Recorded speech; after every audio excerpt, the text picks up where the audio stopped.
Assalamualaikum warahmatullahi wabarakatuh. Kembali lagi dengan saya Mila, mahasiswi Prodi Pendidikan Sejarah Universitas PGRI Banyuwangi. Pada kesempatan kali ini, saya akan membahas isu dengan tema korupsi dan kebijakan publik. Dilansir dari indonesiacorruptionwatch.id, korupsi adalah salah satu masalah terbesar dalam politik Indonesia dan intelektual, sering menjadi pengkritik tajam praktik.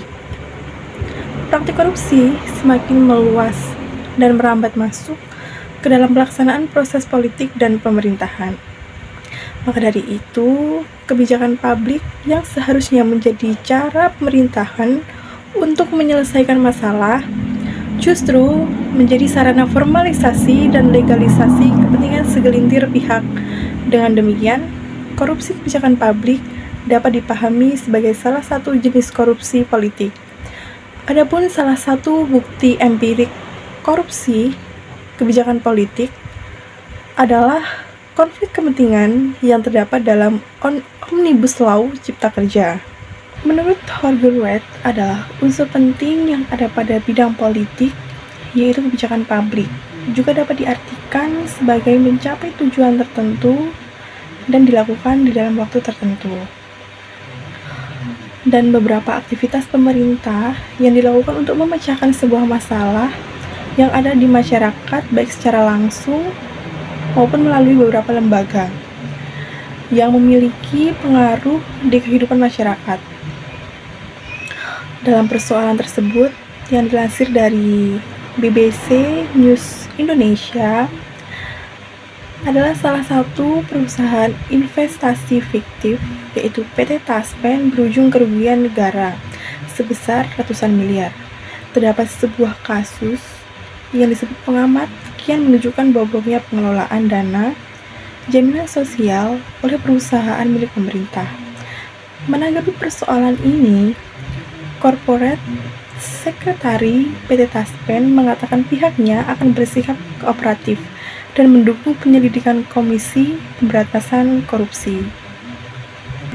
Mengenai hal ini yang dilansir dari Organisasi untuk Kerjasama dan Pembangunan dengan cara meningkatkan akses pengambilan keputusan, kontrak publik, pengeluaran anggaran, dan kebijakan pemerintah dianggap sebagai salah satu solusi kunci dalam memberantas korupsi.